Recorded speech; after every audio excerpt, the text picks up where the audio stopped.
você não vai atingir determinada meta sem primeiro se preparar de forma adequada para aquilo.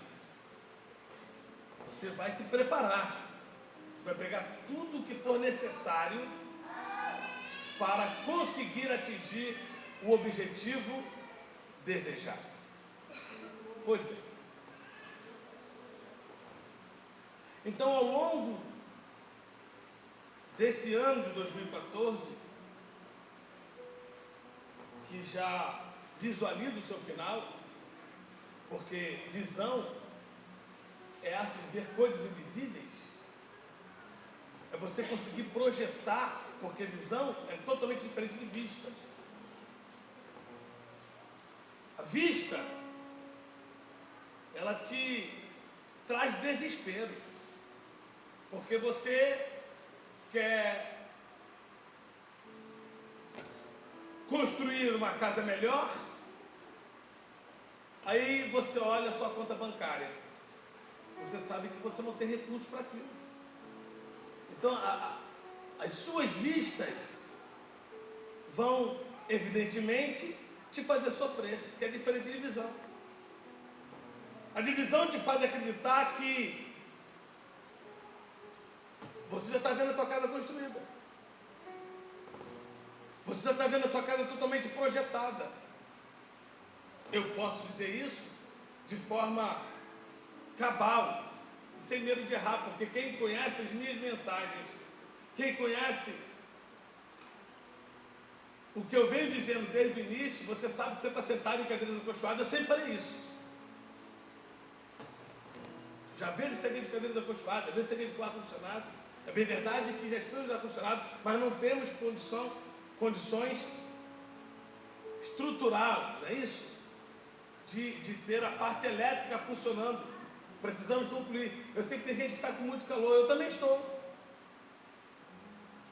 Mas tem gente que não comprou ainda um sorteio para o carro. Você sabe que esse dinheiro vai diretamente para a luz, porque precisamos pagar 30 mil reais para resolver a questão de luz aqui. Não vamos ter mais problema com as crianças, as nossas crianças, berçário que precisa ter ar-condicionado.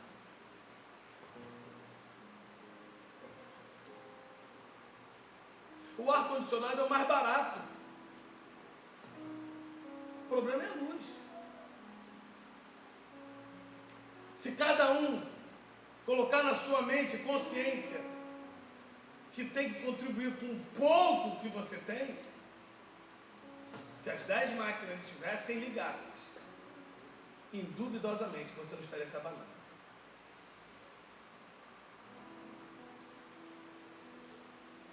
Até mesmo aqueles que já estão na andropausa, ou menopausa, não estariam com a maior tranquilidade. Quando o homem traça uma meta, quando o homem tem um foco, eu quero que você guarde isso em todas as áreas da sua vida, tanto na área profissional, quanto na área ministerial, familiar, espiritual. Quando você traça uma meta com seriedade, o mundo espiritual te respeita, porque sabe que você não é uma folha seca que vai para qualquer canto. Você tem objetivos definidos que você quer atingir. Porque se você não sabe o que você quer, quem vai saber? Pede e não recebe porque pediste mal, pediste errado. Não é? Você está pedindo a pessoa certa, porque ele tem o que você precisa. Mas é de fundamental importância que você saiba pedir. Se você não sabe pedir, você é um sino de time, só faz barulho, mas roda e está sempre no mesmo lugar. Então nós temos uma meta para esse ano. É louca a meta, É, eu sei que é. Mas nós já temos um plano. Não adianta você jogar a meta e não ter o plano. Não adianta você dizer que tem a meta e não ter o propósito. De forma diligenciada. Tem tudo de forma correta. E como se deve fazer. E qual o caminho que nós vamos traçar. Qual o caminho que nós vamos tomar. Nós temos uma meta bem definida para 2014. Eu sei que no meio do povo nem todos acreditam. Mas existem aqueles que acreditam. E a esses que acreditam, o Senhor vai te nutrir de forças, de coragem, daquilo que for necessário para que possamos romper todas as barreiras que nos serão impostas. Temos uma meta para até o final do ano. Se isso vai acontecer, eu não sei. Só quem sabe é o nosso Deus. Porque a Ele ainda pertence a última palavra. Mas que eu vou fazer a minha parte com força, eu vou. Eu quero que o mundo espiritual, eu quero que os demônios saibam. Só tem uma forma de me parar. É Deus tirando meu fôlego de vida. Porque enquanto vida e força tiver, eu vou em busca do alvo, do prêmio que o Senhor já estabeleceu para todos nós. Deus tem um propósito com essa igreja. Querendo Satanás ou não, nós vamos atingir o propósito que Deus já estabeleceu para nós. Então nós temos um propósito de final do ano de 2014. Pastor, esse é muito presunçoso. Não, isso é fé. Fé não é ser irresponsável. A fé não é irresponsável. A fé também não é lógica. Não há uma lógica para a fé. Ela só não é irresponsável. Agora, a única forma de eu fazer com que Deus se mova na minha direção não é gritando, não é com pirraças, não é plantando bananeiras, não é... Enfim, a única forma que eu faço para que Deus se movimente na minha direção é me utilizando da minha fé. Deus não aguenta quando você se dirige a Ele com a dose certa de fé. Esse negócio de fé é tão importante que o próprio Jesus Cristo disse: nem em Israel eu vi tanta fé como vi nesse homem aqui. Então nós estabelecemos uma meta para 1.500 pessoas.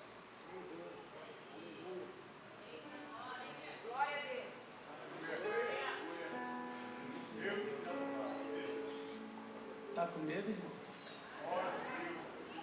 Você está com medo? Se eu falasse aqui que todo mundo receberia e ganharia um carro, o pessoal estava pulando, gritando, levantando as mãos, dizendo: "Oh, glória! Deus é maravilhoso!" Esse ano é o ano das almas.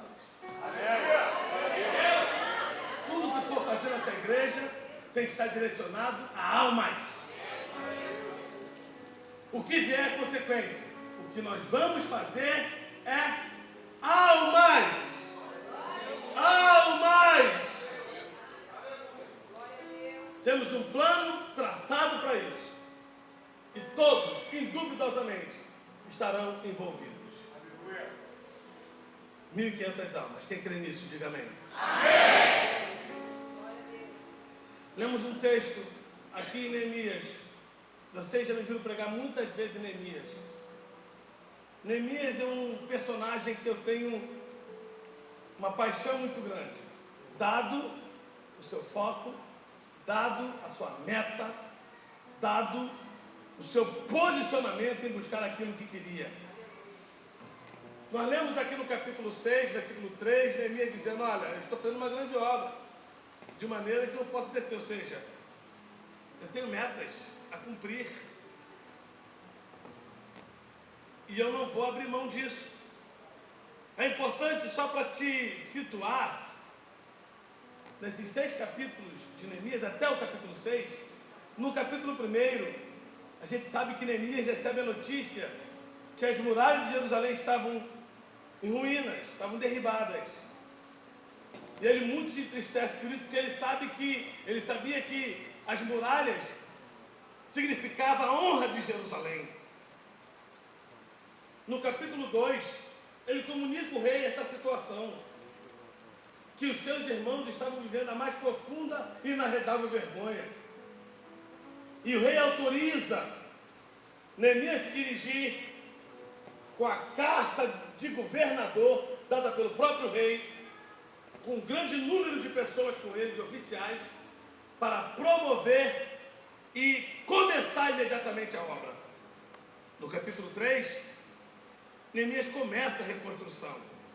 Ele tinha que reconstruir 2,5 quilômetros de muralha. Não estou falando de muro, muralha. E a muralha daquela época passava-se 2 carros em cima.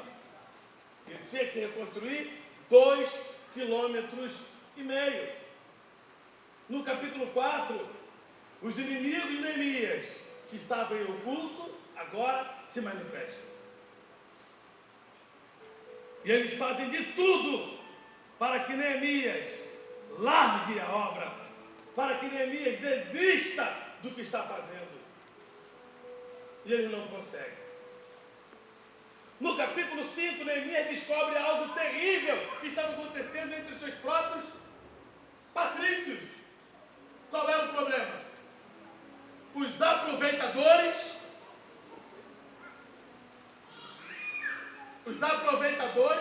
que estavam cobrando ágio do povo, sabendo que efetivamente o povo vivia numa situação difícil, estava vivendo situação de escassez. Então eles pegam agora o que eles têm, aqueles que tinham muito, e superfaturavam em cima daqueles que não tinham nada. Os agiotas aparecem e começam a emprestar dinheiro com juros extorsivos.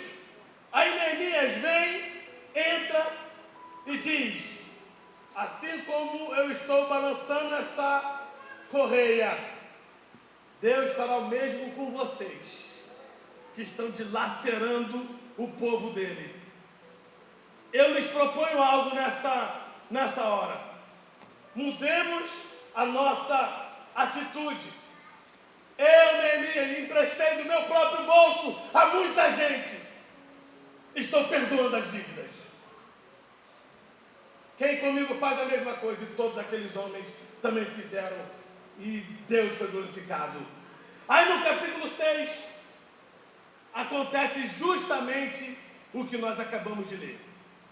Neemias já tinha concluído a construção do muro. Faltava apenas colocar os portais. Mas as muralhas já estavam prontas. E os inimigos fizeram de tudo ainda. No capítulo 6, Neemias vai ter que enfrentar amigos falsos, inimigos enfurecidos em fazer com que ele passasse a desacreditar que ele veio para aquele propósito. Diga para quem está próximo a você: não permita que ninguém te desvie do foco que você traçou. Eu estou falando aqui, quando eu falo desse foco, quando eu falo dessas metas, eu estou falando direcionado à igreja. Ministério Crescendo na Unção. Mas eu também já tracei foco para a minha vida familiar, já tracei foco para a minha vida espiritual, minha vida profissional. Pergunto-vos nessa manhã: quantos aqui que estão em 2014 já traçaram as suas metas pessoais? Quantos? Levanta a sua mão e que ela permaneça. Só você que já traçou. Aleluia.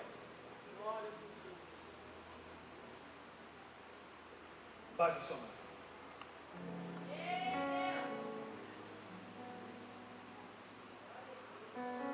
Se você não traçou, o inimigo não está preocupado contigo. Por quê? Porque tu não sabe para onde ir. Você não sabe o que fazer. Você está andando. Vem para o culto de campanha, está aqui, Deus me manda milagre. Vem para o culto de terça-feira, recebi a palavra. Legal, interessante. Vem para o culto dos apavorados, eu estou aqui também. Dos empedernidos, eu estou aqui também.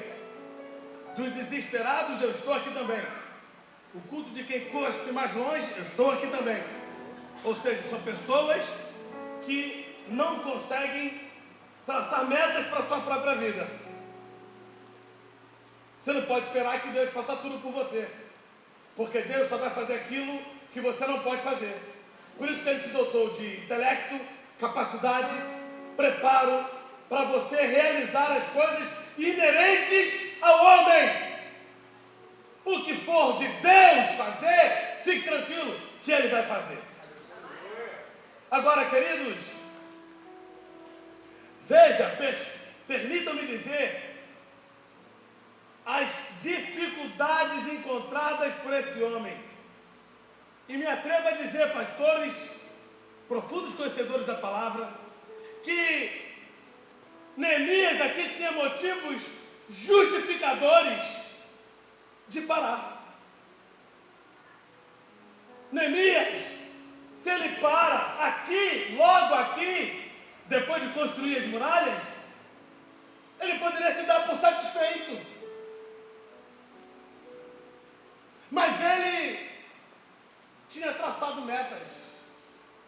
Quando ele foi falar com o rei Artaxerxes acerca do seu pedido, ele já tinha traçado metas.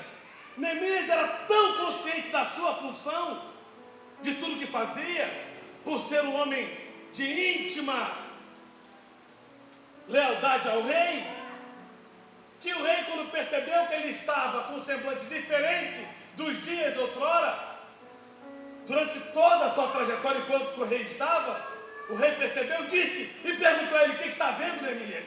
O que te entristece? O que está vendo com você, rapaz? O que eu estou querendo dizer com isso? É a prova de que Neemias, ele era um bom trabalhador, era um bom funcionário, era uma pessoa que sabia se portar bem naquilo que fazia. Quando ele se mostra triste, Deus, o rei, olha para ele, percebe a sua tristeza e depois de 4 meses de oração, concede a ele não só o direito de reconstruir o muro, mas lhe dá carta do governador, lhe dá oficiais para com ele trabalhar durante o período que ele precisasse. Agora, senhores, por que Neemias não parou? Por que Neemias não parou? Porque quando o homem traça metas para a sua vida, o mundo espiritual passa a respeitá-lo. Aleluia! Quando eu digo mundo espiritual, eu falo dos dois lados. Nosso Deus, que fala, é isso aí, é por aí. E os demônios, que reconhecem que agora vai ser muito mais difícil parar esse homem. Vai ser muito mais difícil parar essa mulher. Por quê? Porque agora eles estão com as metas determinadas. E quando você está com a meta determinada e com tudo pronto, preparado para o combate, ninguém te para, meu querido. Por que Neemias não parou, Senhor? Várias armas foram utilizadas contra ele. Agora, estou me referindo aqui para quem realmente conhece o Deus que serve. Porque tem gente que não conhece Deus. Fala desse Deus, divulga esse Deus na palavra ou na internet, no Facebook, mas não tem intimidade qualquer com esse Deus. Conhece mais de ouvir falar, mas intimamente, qualquer coisa lhe dá desejo de parar, largar o evangelho, largar tudo. Que Deus é esse que você serve? Você perceba que no versículo 4, depois que Neemias, senhores, dá essa resposta, estou fazendo uma grande obra de maneira que não posso descer. No versículo 4, diz a Bíblia que eles insistem 4 vezes. Eles mandam mensageiro a primeira vez, Neemias não aceita, como se não bastasse, eles mandam a segunda vez, como se não bastasse, eles mandam a terceira vez, para falar a mesma coisa, sempre a mesma coisa. E me mandaram o mesmo recado 4 vezes. E eu sempre mandei a mesma resposta. Ou seja, aquele provérbio que água mole em pedra dura, tanto bate quanto fura, não serve para quem estabeleceu metas diante de Deus. O diabo vai tentar de todas as formas te tirar da meta que você traçou. Mas se você tiver com tudo traçado, essa frase, água mole, pedra dura, tanto bate até que fura, contigo não vai servir. Não vai servir. Por quê? Porque as metas, elas são mais poderosas do que essas investidas satânicas contra a sua vida. Quando eu falo isso, eu não falo apenas na vida ministerial. Eu falo em todas as áreas da sua vida, inclusive na profissional, naquilo que você deseja. Quais as metas que você tem traçado? Mandaram 4 vezes o mesmo recado. E a Bíblia diz, eu dei sempre as mesmas respostas. No versículo 5, Sanbalat manda uma carta aberta. Sabe o que significa carta aberta? Vocês já viram nos filmes de faroeste? Quando tem um poste assim que eles colocam sobre alguém que está sendo capturado. Já viram isso? Já viram isso? Ou seja, carta aberta é para que todos saibam o que nela contém. Diferente da carta que Davi mandou para Urias. Foi uma carta fechada. Que o próprio Urias não leu. Sim ou não? Davi deu a carta na mão de quem? Do próprio Urias. Urias, entrega essa carta na mão de Joabe. Assinou, lacrou, entrega na mão de Joabe. Se Urias fosse bisbilhoteiro, ele abriria frente da batalha. Isso aqui é para promover minha morte. O rei está querendo que eu morra. Mas Urias, ele não era do SIVA. Lembra do SIVA que eu ensinei aqui? SIVA, SIVA, Serviço de Investigação da Vida Alheia. Lembram disso? O SIVA, Serviço de Investigação da Vida Alheia. Urias não era do SIVA. Tem muita gente que é do SIVA. Olha a vida dos outros, se preocupa com a vida dos outros e não consegue ver a sua própria vida. Os outros crescem, os outros evoluem, os outros estão lá na frente e ele está ali parado, só percebendo. Está sabendo o que está acontecendo? Tu soube disso? Tu está sabendo o que está acontecendo na vida de fulano? Está querendo ciclano? Ou seja, eu pertenço ao grupo SIVA, Serviço de Investigação da Vida Alheia. Mas pode perceber que toda pessoa que tem isso como objetivo de vida não consegue progredir em nada. É isso aí, em nada, Lucas. Muito bem, em nada. Agora perceba aqui, senhores. Perceba aqui, senhores, jovens e adolescentes. Percebam. Eles escrevem uma carta aberta. E nessa carta havia uma calúnia declarada. Qual era a calúnia? O rei Neemias vai saber, porque todos estão sabendo, que você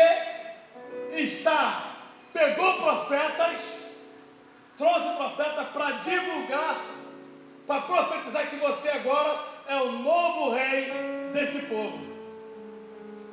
Calúnia. Calúnia. Vou te dizer algo aqui que pode assustar várias pessoas. A calúnia, ela é induvidosamente um dos elementos mais poderosos que tem conseguido frear homens e mulheres de frente de batalha. A calúnia. E Satanás sabe bem disso. E ele se utiliza desse expediente, a calúnia. Aí Aí ele aprofunda no versículo 5.